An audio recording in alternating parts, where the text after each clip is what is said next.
Masa kecil Nabi Muhammad terdidik dengan sangat baik.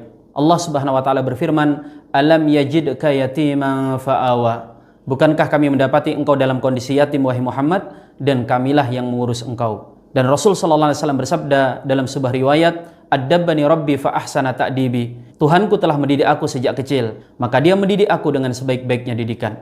Itulah di antara hikmah kenapa Nabi SAW dilahirkan dalam kondisi yatim dan kemudian beliau berpindah-pindah tangan asuhan. Mulai dari ketika masa kecilnya saat bayi sampai usia 4 tahun, Rasul SAW dibuat keluar dari kota Mekah untuk disusukan ke perkampungan Bani Sa'diyah. Karena Mekah pada saat itu adalah sebuah kota yang mana tentu polusi, baik itu polusi kesehatan ataupun polusi budaya termasuk bahasa, itu sudah mulai merebak. Maka lewat perkampungan Bani Sa'diyah, Rasul SAW difasihkan bahasanya, ditempa fisik dan mentalnya.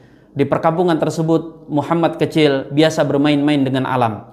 Di usia 4-6 tahun Rasulullah dikembalikan kepada ibunda tercinta Aminah. Dan Aminah kemudian mendidik buah hatinya dengan penuh kasih sayang. Muhammad kecil dibimbing untuk mengenal adab, etika, dan tata krama. Kemudian di usia selanjutnya, hingga 8 tahun, beliau tinggal bersama kakeknya. Figur kakek beliau, yaitu Abdul Muttalib, adalah tokoh masyarakat Mekah yang sangat dihormati dan disegani.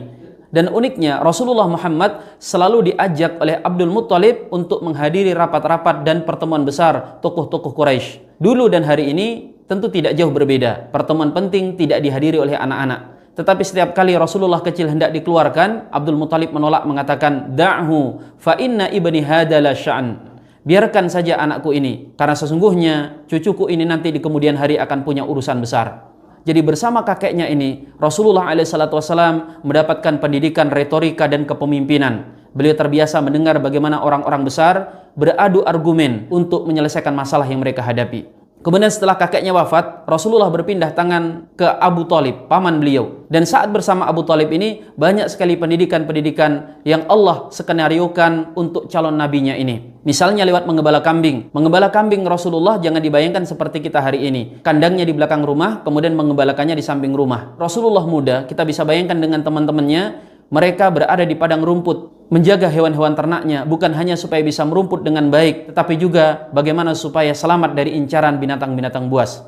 Lewat ini, Rasulullah belajar banyak hal tentang kemandirian, tentang tanggung jawab, kemudian juga kalau hari ini bisa dikatakan mukhayyam, perkemahan, kemudian kesabaran, ketabahan, keberanian, dan lain sebagainya. Kemudian bersama Abu Thalib ini juga Rasulullah pernah menempuh perjalanan ke negeri Syam. Lewat cara ini Allah Subhanahu wa taala memberikan wawasan geografis kepada calon manusia luar biasa ini. Seorang pemimpin harus memiliki wawasan yang luas, tidak boleh seperti katak dalam tempurung, merasa hebat, merasa besar karena tidak pernah kemana-mana. Kemudian di usia beliau yang juga masih belasan tahun, Mekah diserang oleh satu suku. Maka penduduk Mekah bangkit membela negeri mereka. Rasulullah muda ikut mendaftarkan diri, namun karena beliau belum cukup umur, beliau ditolak. Tetapi ketika panitia melihat bagaimana kesungguhan Rasulullah Muhammad, akhirnya beliau diterima, tetapi ditempatkan ke satuan logistik. Sehingga dalam peperangan yang berlarut-larut bertahun-tahun itu, Rasulullah mengatakan bahwa beliau itu mengumpulkan anak-anak panah yang terserak, kemudian diserahkan kepada paman-paman beliau yang bertarung di garis depan. Di usia yang masih belasan tahun, beliau memiliki pengalaman militer. Kalau hari ini pendidikan yang kita berikan ke anak-anak kita seperti kepanduan. Kemudian di usia beliau yang belum genap 20 tahun, Rasulullah ikut bergabung ke sebuah organisasi yang sebenarnya anggotanya adalah orang-orang rambut putih, yaitu tokoh-tokoh masyarakat Mekah yang mereka berhimpun membuat organisasi yang namanya Hilfil Fudul untuk memberikan perlindungan kepada orang-orang lemah.